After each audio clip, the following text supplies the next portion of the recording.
Joie pour moi de vous retrouver aujourd'hui, 18h30 précise. Je suis au château de Gaujac et je suis en compagnie de Jean Toby, Ami de chlorophylle, bonjour. qui fait chanter les plantes et qui est... Alors, nous sommes musiniéristes. Autrement dit, c'est un pépiniériste qui a évolué dans la connaissance des plantes pour les faire chanter. Donc, pour des plantes musiciennes. Donc, musiniériste. Alors c'est incroyable. J'ai eu un vrai coup de cœur pour le travail de Jean, parce que Jean et sa femme Frédéric, ils ont créé le plantarium de Gaujac. Dis-nous, c'est le plus grand, la collection de camélias. Alors, disons qu'on a... c'est un jardin botanique de conservation végétale. Donc, c'est un jardin plantarium, en fait. C'est un nom qui était 17, 18, 19e, avant que les jardins botaniques existent par l'administration. Il y avait des plantariums, autrement dit les châteaux, les abbayes, les manoirs. À l'époque, au XIIIe et XIVe siècle, si on n'était pas autonome au niveau de la sylviculture, des plantes aromatiques, condimentaires, évidemment, on ne pouvait pas vivre. Donc on recevait des plantes, on les faisait venir, ou on les échangeait, ou on les achetait, comme l'arbre aux 40 écus par exemple, et puis on les plantait dans un jardin, et puis on étudiait les végétaux pour savoir s'ils étaient bons pour la sylviculture, pour la pharmacopée, pour tout ce qu'on voudra, plantes tinctoriales ou alimentaires, etc. C'est toujours un tout. C'est ça qui est très important, toutes les plantes sont importantes, quelle que soit la plante. On y reviendra tout à l'heure. Et donc du coup, plantarium, c'était le nom destiné au jardin d'études. Et le plantarium, donc c'est pour ça que ça porte le nom plantarium, parce que c'est un jardin Comme une d'études. bibliothèque vivante. C'est un laboratoire à ciel ouvert. Oui, Un laboratoire à ciel ouvert. absolument. Et là, j'ai vu que tu avais la clé du plantarium. Oui, j'ai la clé du jardin. Je change là. Là, nous allons entrer dans le plantarium du château de Gaujac. Un plantarium magnifique. Et là, c'est l'homme à la clé d'or qui va nous ouvrir. Regardez cette gigantesque serrure. En fait, je pensais que c'était fermé, mais c'est ouvert. Donc il n'y a pas besoin d'ouvrir. C'est déjà ouvert, ça tombe très bien. Ça, c'est comme la vie. On cherche la clé, mais en fait, il n'y a pas besoin. Elle n'est pas fermée à clé, il n'y a qu'à pousser la porte. Exactement. Souvent, on se complique la vie. Voilà. Alors, Ici, on a un premier hectare de jardin que l'on a dessiné avec mon épouse au printemps 1980, enfin octobre 85. On a commencé à planter printemps 1986, donc il n'y a pas de plante plus ancienne que printemps 1986, à part bien sûr les grands séquoias qui étaient là avant nous, bien entendu. Il y a un séquoia Saint-Pierre-Virins. Et d'ailleurs, une petite note par rapport à ça, parce que on parle aujourd'hui de plantes invasives, on parle de plantes qui ne devraient pas être là parce qu'elles ne sont pas nées là, enfin des plantes introduites qui ne sont pas... bon. Et en fait, le séquoia est une très bonne introduction parce que le séquoia a été introduit en 1738 de mémoire, de l'Oregon. Et on a dit, longtemps, on a même fait savoir que c'est des plantes introduites, donc ils ne devraient pas être en France, etc. Sauf que dans les fossiles d'argile blanche en Chalosse, on retrouve des fossiles de séquoia Saint-Pierre-Virins. Ça veut dire que du temps de la Pangée, quand les arbres, en fait, ils n'ont pas de frontières, hein, ils sont très pacifistes, eh bien, il y avait des séquoias ici, comme il y avait des rhinocéros et des dinosaures et compagnie. Donc, en fait, quand on dit qu'une plante n'a pas sa place ici, en fait, ça dépend à quelle elle la époque on parle. trouve. Il y a des choses, on dit, ça ne se fait pas, il suffit qu'on le fasse pour que ça se fasse. Exactement. Donc c'est la diversité qui compte. Alors dans ce jardin, pourquoi on a choisi ce lieu? Tout simplement parce que d'un point de vue climatique déjà, le quart sud-ouest, la Chalosse, c'est un endroit qui est très arrosé. On a 1800 mm d'eau à l'année, ce qui est quand même pas mal pour notre secteur ici. Ah, ça sent la fleur d'oranger là. Oui, ça sent la fleur d'oranger, Ah ça oui. sent le Stantonia olboelia. Alors là, je Enfin, voudrais qu'on aille le Olbolia, voir tout de suite. Hexaphila, c'est des plantes toutes petites. Les fleurs, on peut aller Elles voir. sont où? Ah ben, c'est Dis-moi où derrière. elles sont, parce que C'est par là. on avait raison, c'était de la fleur d'oranger, non? Alors, en fait, non, c'est un. Enfin, ça ressemble beaucoup. C'est une Mais pourquoi on plante l'a de- senti loin? Excuse-moi, je t'ai interrompu. Voilà. Ah, regardez, on va dans un...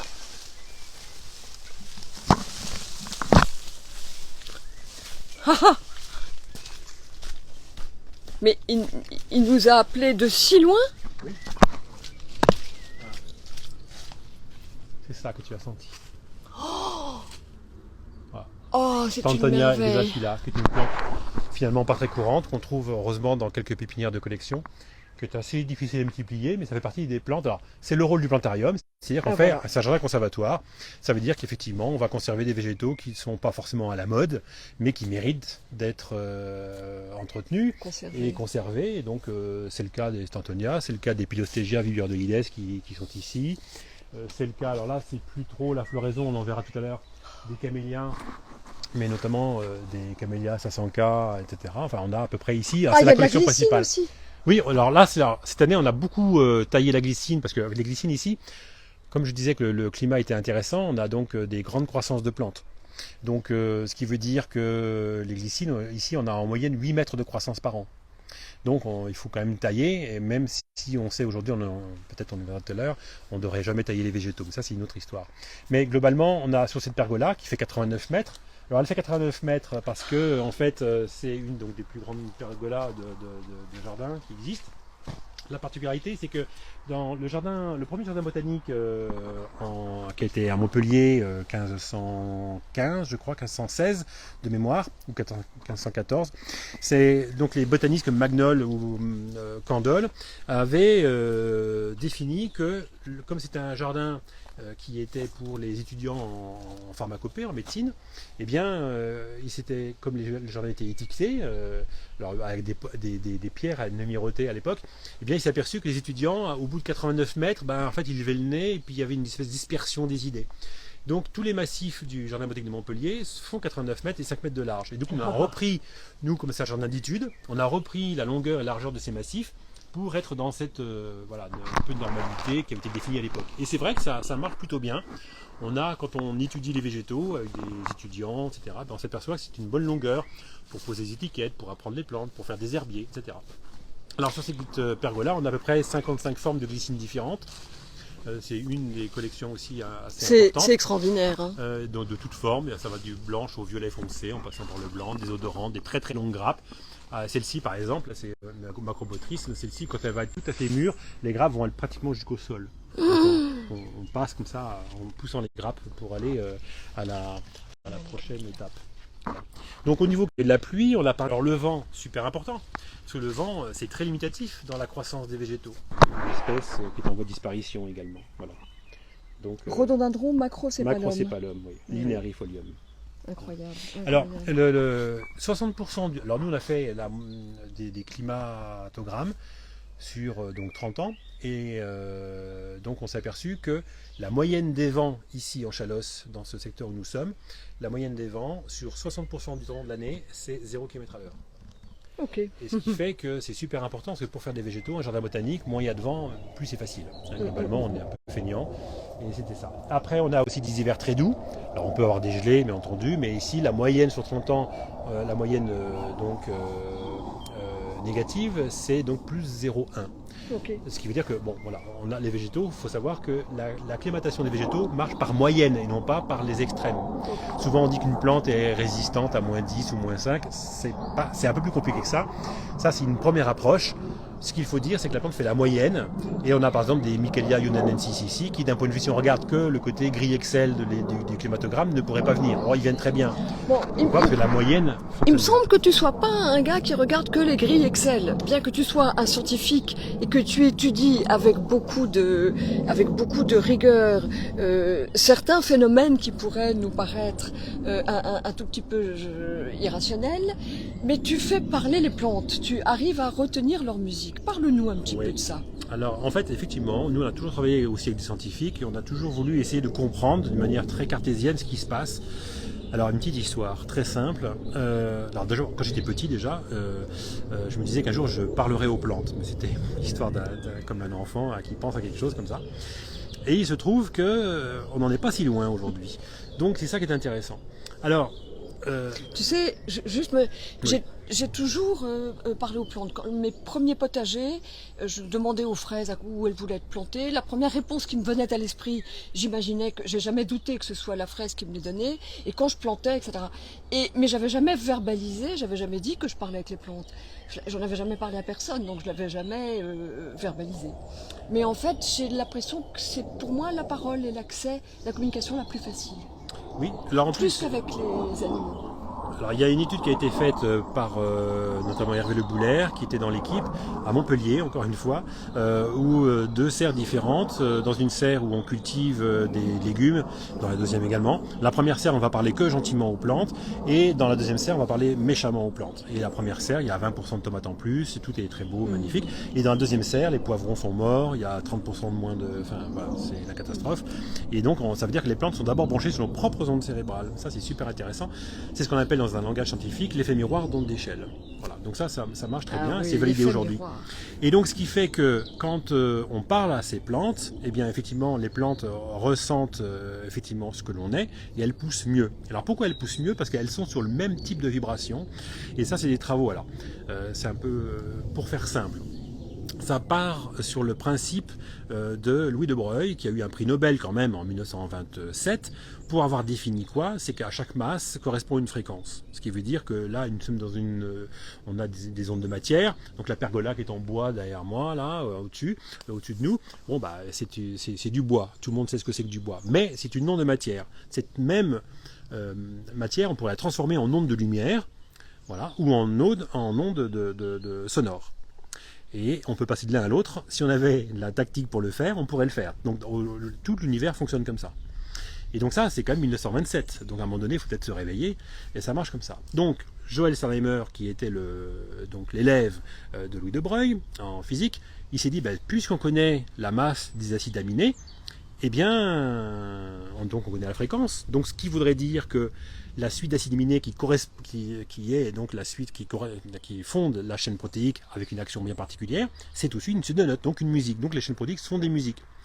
Donc il a fait un calcul mathématique où il a repris la masse des acides aminés, il a fait son petit calcul, en disant voilà,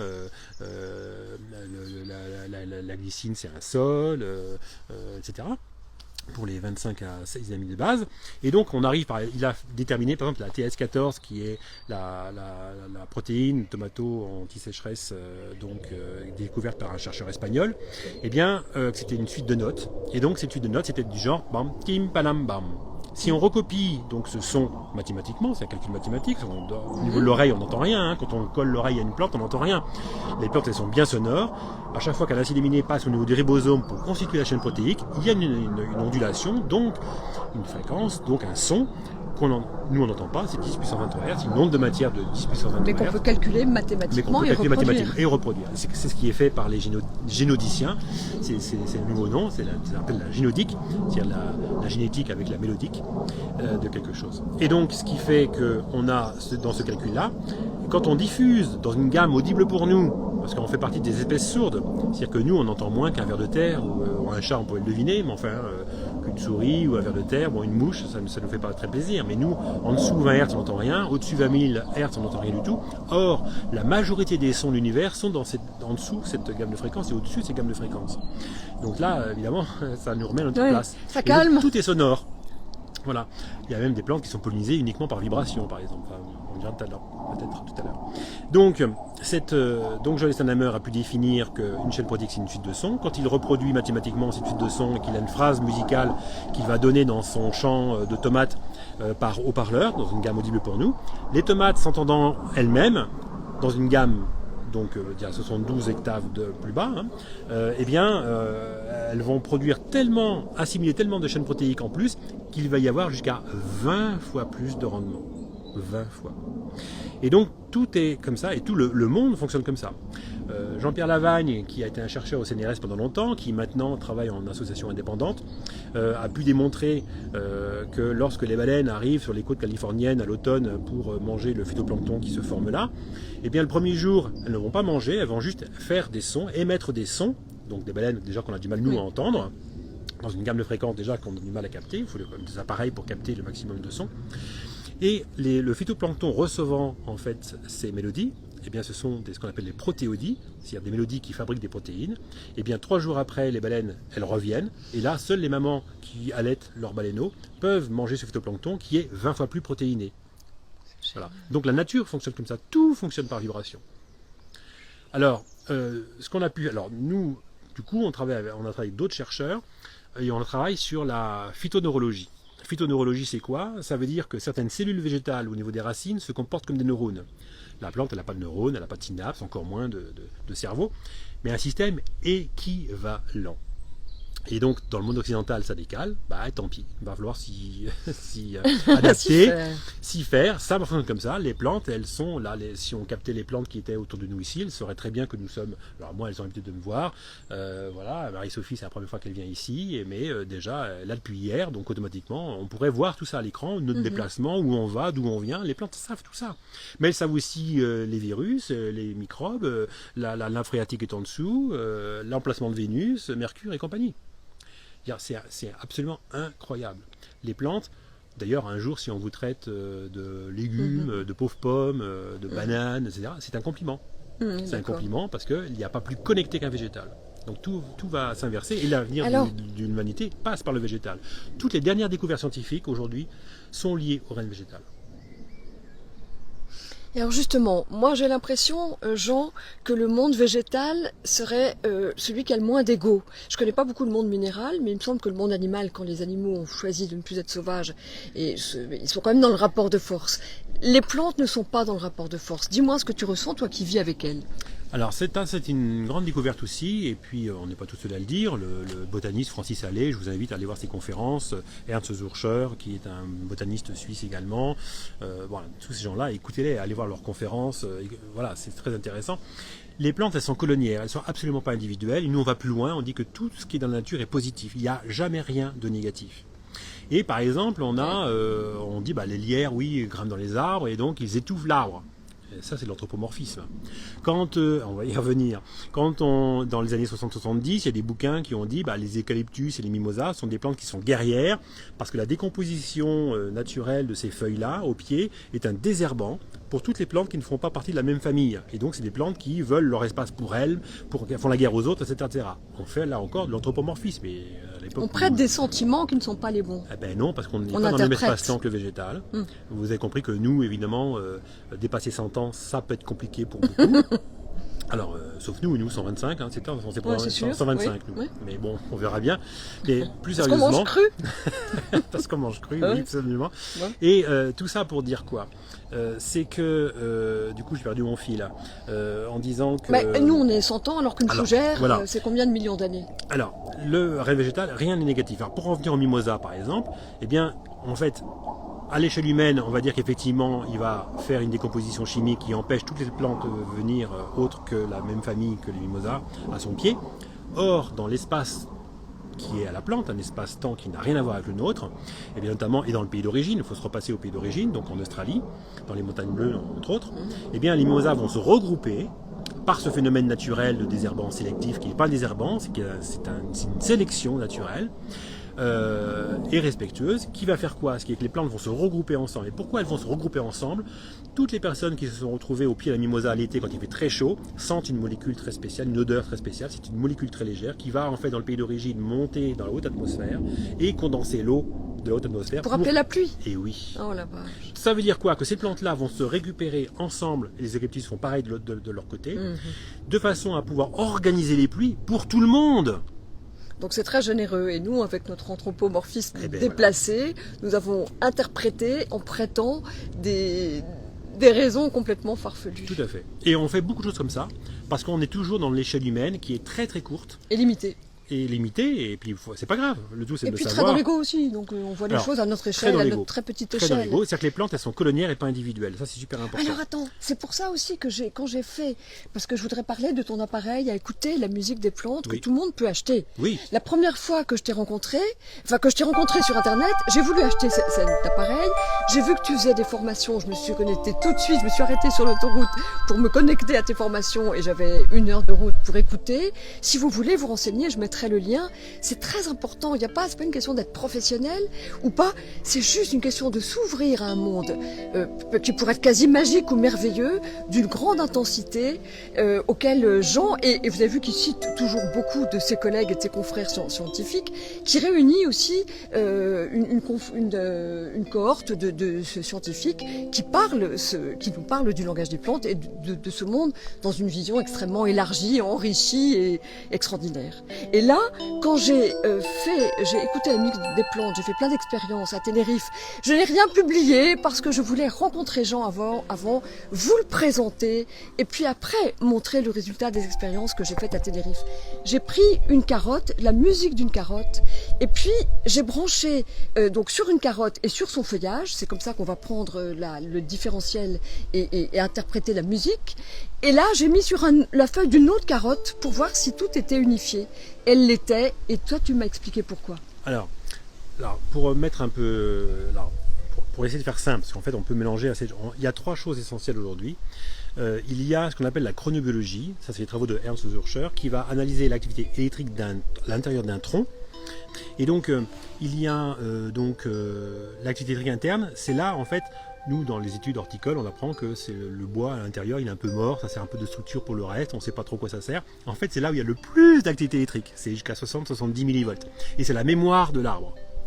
Ça veut dire qu'un arbre qui est très ancien, alors que l'âge, on pourra y revenir, en fait, il n'y a pas de... donc c'est la mémoire de l'arbre. Un arbre qui est vieux et qui est évidé de l'intérieur, c'est un arbre Alzheimer, c'est un arbre qui n'a plus de mémoire. Ça, c'est ça qu'il faut comprendre. Et au passage, je dirais que les arbres n'ont pas de limite dans le temps. D'ailleurs, le plus vieux châtaignier en Europe, il est en Italie, dans le nord, ça s'appelle le châtaignier aux 100 chevaux. Pourquoi ? Parce qu'il fait 57 mètres de circonférence et qu'au XIVe siècle, déjà, on y mettait 100 chevaux à l'intérieur pour abriter pendant la nuit. Donc vous voyez un peu, un châtaignier, quel âge a-t-il ? 10 000, 15 000 ans, 20 000 ans ? On ne sait pas. Les arbres n'ont pas de limite dans le temps. Bon, on y reviendra peut-être tout à l'heure aussi. Donc tout ça pour dire que la chronobiologie, c'est le côté mémoire.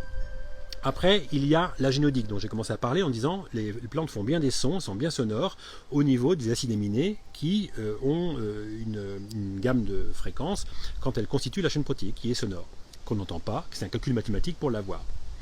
Et puis, la phytonologie, ça veut dire qu'effectivement, les plantes ont un côté cognitif. Elles respirent sans poumons, elles ont un côté cognitif sans cerveau, donc tout est normal finalement pour les plantes. Et donc c'est ce qu'on va nous déterminer avec l'activité électrique. Donc on va brancher les appareils que vous aurez sur le site musiquedesplantes.fr. Et bien ces appareils-là, on va brancher donc une partie d'électrode sur l'endroit où se trouve la racine pour capter l'activité électrique racinaire et une partie sur la partie aérienne. Ça peut être sur la feuille, ça peut être sur la fleur ou l'hiver sur un bourgeon de l'apex par exemple d'un arbre. Et l'appareil va décoder la différence de potentiel électrique entre ces deux points et il va interpréter cette courbe en son. Alors, on pourrait dire que sur n'importe quel type d'activité électrique, on pourrait mettre n'importe quel type de son. Ça, c'est la logique, ça c'est la grille Excel de la conscience et de l'interprétation humaine. Ce qui n'est pas faux. Mais pour les plantes, comme les plantes s'entendent, eh bien si on choisit, parce que du coup la couleur du son c'est que l'on va choisir nous-mêmes, la plante elle joue pas de guitare ou de piano, on va interpréter sa courbe électrique avec un piano ou une guitare. Et ce qui veut dire que si la plante, par exemple on a un tricertis, si on met un son vibraphone, elle va être au top de son activité, donc parce que plus une plante a une activité électrique importante, mieux elle est, et inversement. Mais par contre si on met le son piano, eh ben, elle va ralentir. Ça lui plaît moins pour des raisons et ça, tu le sens. Ah oui, on l'entend. Du coup, elle peut même s'arrêter. On peut choisir des sons, des fois elle s'arrête complètement. Et donc ce qui veut dire qu'elle arrête tout, donc y compris l'activité, donc y compris sa photosynthèse. Donc si elle s'arrête trop longtemps, évidemment, il y a un problème. Donc c'est très important d'augmenter l'activité électrique des plantes, parce que plus elles ont une activité électrique importante, mieux c'est. Donc ça c'est le côté, l'appareil fait ça. Et donc c'est pour dire que c'est une interprétation des sons, mais c'est là où il y a une autre magie qui opère.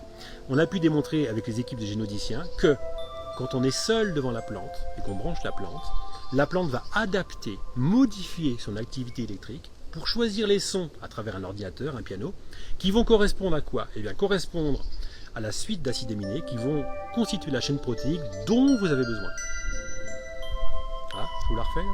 Non, c'est extrêmement important. C'est une grande générosité. Voilà. Et donc on a ce qu'on appelle la musicothérapie botanique. On a aujourd'hui des médecins qui s'occupent de ça. On a une clinique en Suisse qui a des pratiques alternatives. Il y a des résultats thérapeutiques. Les résultats sont tout à fait étonnants. On a des améliorations sur des gens qui sont en grande souffrance. Au lieu d'avoir une douleur de 10, ils ont une douleur de 2. c'est une douleur, mais 2 et 10, évidemment, c'est plus confortable quand c'est 2. Grâce aux plantes. Et grâce à ces chaînes protéiques, voilà. Donc, on guérit pas forcément de sa maladie si elle est importante, mais on soulage. C'est de la musicothérapie. La musicothérapie, c'est agréé dans le domaine médical, sauf que là, on va, je pense, au bout de la musicothérapie faite par les plantes, où vraiment on peut le mesurer au niveau des chaînes protéiques qui sont engendrées. Et ça, elles le font quand il y a une seule personne, parce qu'elles peuvent s'adresser à une seule personne. personne. Elle peut le faire aussi avec plusieurs personnes, mais disons que là, on peut identifier une chaîne protéique par rapport à une personne, c'est quand la personne est seule. Selon ses besoins. Mais on a des fois on a eu des phénomènes de groupe, par exemple, dans des groupes. Souvent, quand on a avant le confinement, on faisait des grandes salles de 300, 500, 800 personnes. Et la deuxième plante que je branche, c'est un géranium, et avec un son de violon, etc. Je la laisse 7 minutes. Au moins 7 minutes. Pourquoi? Parce que dès la 5e minute, en général, il y a le tiers de la salle qui pleure. Donc il y a un effet. Et les gens, même au fond de la salle, des fois sentent le géranium, alors que même moi, des fois sur la scène, je ne le sens pas. Donc, le son peut faire émettre chez des gens ou augmenter l'olfaction en fait. Et ça c'est très très intéressant également. Et c'est ce qui nous amène aussi à une cuisine sonore, parce qu'effectivement en écoutant les légumes que l'on mange, eh bien on peut augmenter le palais. Ça, c'est tout à fait intéressant. Tu m'as dit tout à l'heure quand nous marchions que tu m'as dit qu'on pouvait même que la musique d'une plante, elle pouvait aussi relater son haut niveau nutritionnel. Alors, dans nos travaux, on a pu définir quoi? C'est que, alors, comme toute science, elle est vraie aujourd'hui. On en dit plus que 2015, on en dit certainement moins que 2030. Mais on a pu démontrer, aujourd'hui ça tient la route, que plus une plante a une évolution longue, donc les fougères qui ont 405 millions d'années d'évolution, ce sont elles qui ont le plus d'activité électrique. Et donc le plus de possibilités, parce que comme on transcode l'activité électrique en son, eh bien il y a une tessiture sonore qui est ô combien géniale. Et c'est magnifique.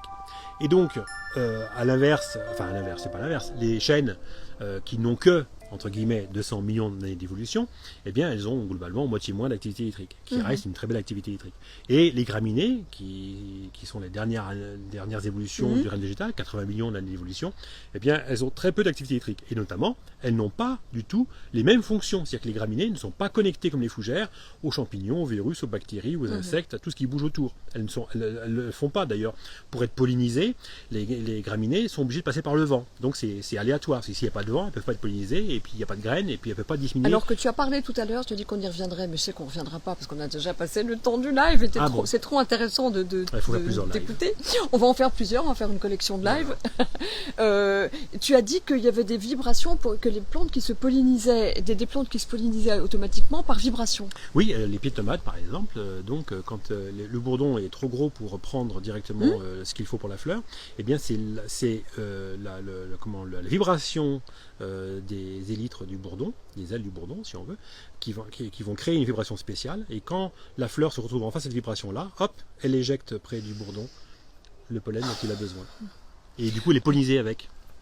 On est peu de choses, parce que là, on a affaire à une intelligence incroyable, insoupçonnée. Enfin, moi, insoupçonnée. Avant de rencontrer ton travail, j'avais toujours une fascination pour le monde végétal, auquel, je dirais, je rends hommage. Et je parle toujours d'ailleurs au plan musical, puisque pour moi, mes recettes sont comme des partitions qui restituent le mieux possible la musique de ce que je ressens, que le monde végétal a à offrir de plus gourmand, de plus sensuel. Mais là, avec Jean Toby et son épouse, j'ai vraiment rencontré un autre univers de passionnés sur un autre plan, et j'avoue que ça m'explose le cœur, parce que c'est vraiment, il y a vraiment des formations incroyables. Il y a cet appareil pour entendre la musique des plantes qui est accessible à tous et qui est vraiment extraordinaire. C'est le but moi j'ai pas de cursus universitaire en soi. On a toujours fait de la recherche appliquée en fait pour l'acclimatation, les sélections nasales, les hybridations, tout ce qui concerne les plantes. Et nous sommes venus à la phytonologie de la même manière. Et ce qui fait que beaucoup de scientifiques sont contents de venir ici, parce que souvent c'est le laboratoire qui ne l'ont pas. Et nous, on a la récurrence des résultats dans la pratique. Tout ce qu'on dit aujourd'hui, c'est parce que c'est le résultat, la récurrence des résultats depuis 2012. Donc nous, c'est factuel pour nous. Oui. Et après, comme on a les mêmes protocoles de suivi qu'en université, ils peuvent contrôler très facilement ce que l'on fait. Les écrits sont très faciles. Voilà. Et donc du coup, ils aiment venir ici. On a donc aujourd'hui 10 scientifiques qui nous suivent, dont 2 depuis depuis leur retraite, sont quasiment à mi-temps avec nous pour expliquer tout ça et améliorer nos protocoles. Et voilà, et on les remercie chaleureusement au passage. C'est pour ça que tu disais tout à l'heure une phrase importante. Le monde végétal a des secrets à nous livrer dont notre futur ne peut pas se passer. En fait, on voit aujourd'hui on a l'impression que l'humanité est dans une espèce d'impasse Oui. qui est Pardon. qui est liée en fait à une méconnaissance. Oui, Voilà. l'ignorance. C'est l'ignorance qui, voilà, science sans conscience, ruine de l'âme. Là, on le vit carrément. Alors, mais ceci dit, je prends 2 exemples. Premier exemple, on travaille avec un Japonais qui a pu étudier la fréquence de rupture de l'assise du fruit du poirier, de la poire, quand elle est mûre. Ça veut dire que s'il change de fréquence, on peut faire tomber le fruit vert ou la feuille. Vous voyez ce que je veux dire? Donc on a des machines aujourd'hui qui sont en train d'être créées où on va émettre une fréquence qu'on n'entend pas, qui va faire tomber le fruit mûr. Donc sans toucher l'arbre, on peut récolter des fruits facilement. Voilà un premier exemple. Donc on travaille avec lui sur le problème de robotisation commandé par les plantes. Vous voyez, comme ça, au moins les plantes, elles se font ramasser les fruits quand elles en ont envie. Si elles n'ont pas envie, elles ne commandent pas le robot. Et ça, c'est pratique. Et puis on a... Tu sais que c'est Attenborough qui disait que comment peut-on douter de l'intelligence du règne végétal, des fleurs, quand on voit que les fleurs, quand il n'y avait pas d'abeilles, ont colonisé les petits d'hommes qui venaient, les enfants pendant leurs heures de vacances, et non même d'école, venaient polliniser les fleurs. Donc c'est les fleurs qui ont quand même l'intelligence d'avoir commandé aux humains de venir les polliniser avec des petits pinceaux. Oui. Donc on peut dire qu'il y a une intelligence incroyable. Oui, Saito, beaucoup d'autorité. Au Japon, nous dit, Jean, tu t'intéresses aux plantes, tu as fait un jardin botanique avec ton épouse, etc. Tu as l'impression de suivre ton intuition, ta passion, etc. Il dit, j'ai pas de preuve à te donner directement, aux plantes. Mais les plantes ont senti ta sensibilité, et c'est elles qui te mènent par le bout du nez, que j'ai dit assez long d'ailleurs, et pour pouvoir m'emmener là où je suis, pour le règne végétal. Voilà. Et tu sais, j'ai vraiment l'impression que quand je crée des recettes, je crée les recettes que les légumes ont envie que je crée parce qu'ils ont envie de se marier. Je sais que les cèpes avaient une irrésistible envie de se marier avec des panais parce que leurs notes de boisé vont jouer avec les notes de réglisse. Mais il y a des choses comme ça. Plus loin que ça. C'est peut-être aussi. Ils m'ont instrumentalisé. Je suis rechef parce que je leur obéis. Absolument. Et en fait, on pourrait dire que ce mélange, alors moi je mène de la science encore là-dedans, en fait, on pourrait dire que ce mélange que tu fais, là, eh bien, si on l'analysait par rapport à la période auquel tu le fais, pourrait être la meilleure combinaison possible pour la santé humaine. Alors, moi, je ne parle pas vraiment, je suis naturopathe de formation, mais je ne parle pas vraiment de la santé. Je ne parle pas de ce qui est bon pour la santé. Je suis trop gourmande et je passe comme un poète par des allitérations gustatives, par des harmonies qui sont gourmandes. Oui, mais ça n'empêche pas et la là, science. et ben voilà. Donc ça me fait plaisir ce que tu dis, parce que je pense aussi que quand on mange quelque chose de bon, il y a quelque chose de magique qui est cohérent et que la gourmandise, elle est guide de quelque chose de bon. Absolument. Comme par exemple, le règne végétal a beaucoup de problèmes, on pourrait dire que l'art des jardins, qui est donc l'étude de l'art, au sens large du terme, c'est le premier vecteur de la conservation du règne végétal. Parce que tous les jardins botaniques qui ont été faits avec l'art des jardins, qui sont beaux, même l'hiver quand tout paraît un peu en dormance, eh bien, il y a cette structure de jardin, cette organisation, plus ou moins sauvage, qui existe. Eh bien, c'est ce qui permet au jardin d'exister et donc faire de la science et de la conservation végétale. Tous les jardins qui ont été faits strictement avec, soit plantés par ordre alphabétique, par pays ou c'est des jardins qui ne sont même pas intéressants à visiter. Oui, on est d'accord. Voilà. Et donc, en fait, c'est comme la cuisine. Si elle fait pas vibrer, on n'a pas envie. Voilà. Parce qu'il y a une satiété émotionnelle. Il y a quelque chose qui correspond et qui rend heureux. La science, c'est de l'art. Jean, on a... Non, on a fait 20 mètres depuis le début du jardin. Mais oui. Il reste encore 1,5 km.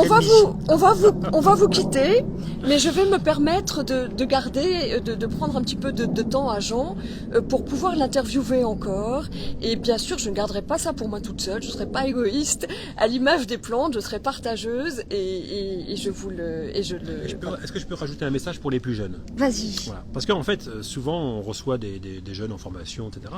Mais pour les plus jeunes qui, 10, 15, 20 ans, qui ne savent pas trop quoi faire de leur avenir pour des tas de raisons qui leur sont propres et puis par rapport aux événements, etc. J'ai un message pour eux. Si vous vous occupez des plantes, si vous vous intéressez aux plantes, vous travaillerez où vous voulez, quand vous voudrez, dans n'importe quel métier. que vous vouliez faire de la mode, de la chirurgie, de la mécanique, de la boulangerie, de l'agriculture bien entendu, tout est lié, tous les nouveaux métiers sont liés aux dernières découvertes du règne végétal. Donc, occupez-vous des plantes.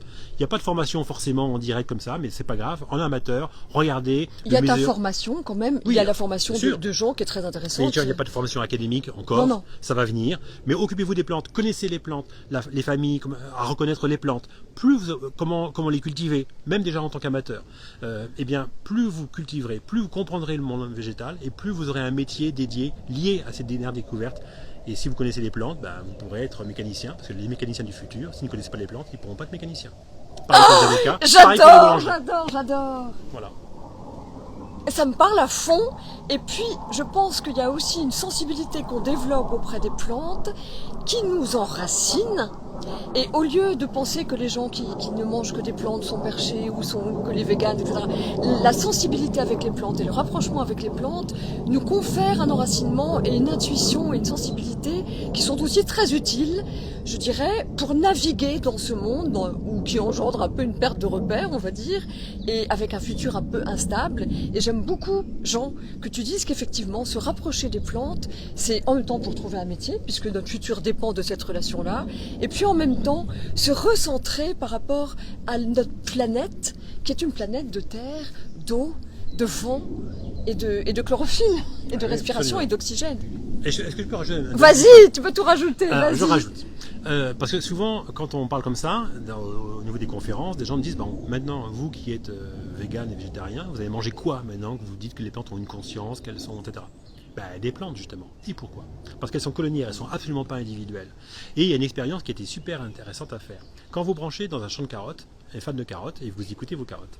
Et vous allez avoir une mélodie, si la carotte se porte bien, voilà, super, belle, ok. Parfait. Maintenant, vous arrachez la carotte d'à côté. Vous la nettoyez, vous la mangez comme ça, crue, dans le champ. Eh bien, la plante qui est branchée, ok, pas de problème, elle va continuer. Ça veut dire qu'elle est bien. Maintenant, si vous faites du théâtre, vous arrachez une autre carotte, et puis vous injuriez les compagnons, votre compagne qui est là, etc. Enfin, vous faites voilà, la personne désagréable, eh bien, l'activité va baisser de la plante. Et il va même s'arrêter. C'est intéressant, ça aussi. Si on n'est pas en phase avec nous-mêmes, si on n'est pas équilibré, si on n'est pas joyeux, la plante, elle n'aime pas. Mais il y a pire. Si vous avez emmené votre panier de pique-nique et de là-dessus, vous avez amené du carnet, du pâté de lapin, je ne sais quoi, vous avez beurré votre pâté de lapin sur votre baguette, et la plante va s'arrêter tout de suite. Pour une plante, manger carné, c'est contraire à son développement. Intéressant, ça aussi. C'est génial, c'est absolument génial. Je suis très contente d'entendre que tu dis que les plantes se donnent. Manger des plantes pour subsister, c'est totalement quelque chose que les plantes, dans leur grande générosité, sont heureuses de faire pour se recycler. Un arbre qui sent qu'il va mourir, il va appeler des fourmis. Il va appeler beaucoup d'insectes pour venir à son aide, accélérer sa disparition, pour nourrir le sol, sa transformation. Pour nourrir, oui, justement, pour nourrir le sol et faire de l'humus. Parce qu'il n'est pas mort. Parce qu'il n'est pas mort, parce qu'il vit de par ce qu'il donne et de par son corps qui va, enfin son essence qui va alimenter les racines et créer de l'humus, et créer de la vie, et créer de la richesse, puisque la mer, c'est l'humus en fait. La mer, c'est les forêts. Un jour, on voudra qu'on vous dise ça, mais c'est vrai que c'est... Donc oui, les plantes du règne végétal se donnent, et il n'y a pas de souffrance avec les carottes. Et on le prouvera, je vous le prouverai, avec la musique des plantes, on fera des expériences, et je vous montrerai tout ça en expérience. Super. Super! On vous dit à plus tard, et bien évidemment que je pourrais même de Tenerife interviewer Jean, parce qu'on a d'autres projets ensemble et des expériences à mener dans la finca à Tenerife sur d'autres vibrations dont on vous parlera, dont vous parlera dans un prochain épisode. On réserve quelques mystères. Salut à tous. Merci Jean. À bientôt. Merci. Bye bye.